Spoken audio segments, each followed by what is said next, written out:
Hi everyone. Today, we're diving into a brutal and uncomfortable subject. Why are we so drawn to movies where humans hunt other humans? From The Hunt to Squid Game, Ready or Not to Battle Royale, these films have shocked, entertained, and disturbed us. But what makes them so irresistible? What part of the human mind finds this appealing? And a deeper question, if there were no laws, would more of us actually take part in such brutality? This is a serious topic, so today's video will focus on content, not flashy visuals.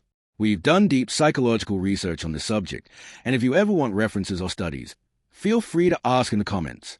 1. Why are these films made? Filmmakers understand that violence and threat trigger our ancient survival instincts.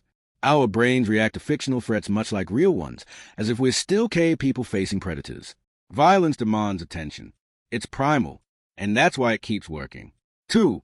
Why do we enjoy brutality? Psychologists suggest a few key reasons. We use fiction to simulate dangerous situations safely. It's mental training without the consequences. The emotional roller coaster of fear followed by relief gives us a powerful psychological payoff. Some people are wired for thrill-seeking, or have lower empathy thresholds, making them more engaged with extreme content. This isn't just about shock value. It's about how we're built. 3. Is it harmless entertainment? Not always. While these films can be entertaining, repeated exposure to media violence can numb us to real-world suffering. It can make cruelty seem ordinary. For some, it even lowers a barrier between thought and action. Even film extras have admitted that extreme violence on set often feels unsettling or emotionally draining.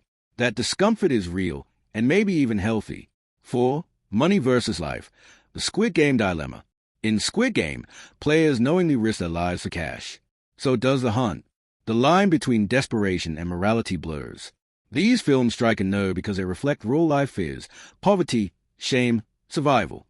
The characters aren't just in games. They're in emotional warfare, forced to trade their humanity for hope. 5. What experts warn. This genre doesn't just entertain us. It hijacks primal instincts. Over time, it can alter how we view pain, power, and justice. That doesn't mean we should stop watching. But it does mean we should watch consciously, understanding what these stories are really feeding. 6. Final takeaway. These films are compelling, but they aren't neutral. They trigger something ancient, our instinct to survive, dominate, or escape. They make us wonder, without laws, would you kill to survive? If life were a game, and money the prize, where would you draw the line? They reflect us, and sometimes they expose parts we'd rather not see. Top 10 human hunting movies to reflect on. 1. The Hunt, 2020. A group of elites kidnaps working-class people to hunt them for sport, until one woman turns the game around. A sharp satire about class warfare. 2. Squid Game, 2021. 56 players enter a deadly game of survival disguised as playground contests. Only one will win the prize, and their life. 3. Battle Royale, 2000. In dystopian Japan, students are forced into a government-run killing game. Kill or be killed. Childhood meets savagery. 4. The Most Dangerous Game, 1932. A shipwreck survivor ends up on an island where the host hunts humans for sport. The original tale of elite bloodlust. 5. Surviving the Game, 1994. A homeless man is lured into a job offer, only to discover he is a target in a brutal hunt. A thriller with bite. 6. Hard Target, 1993. The rich pay to hunt the poor in New Orleans, but their latest victim is a war veteran who fights back. 7. The Belko Experiment, 2016. Office workers are forced to kill each other when their corporate tower turns into a death game.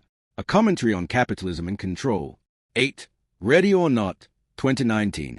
A new bride is hunted by her wealthy in-laws on her wedding night, under the guise of a family ritual. Darkly hilarious and sharp. 9. The Condemned, 2007. 10 death row inmates are dumped on an island for a televised death match. Only one survives. 10. Would You Rather, 2012. Dinner guests are forced into a sadistic game where every choice is deadly. There are no good answers. Pushpin conclusion. Human hunting films tap into our oldest fears and darkest fantasies. They show us what we might become if morality is stripped away. But they also ask how much of that is already inside us. Let me know in the comments. Do these films challenge how you see violence? Would you take the risk for the reward? If you found this analysis engaging, don't forget to like, share, and subscribe. And stay thoughtful, even when the cinema gets brutal.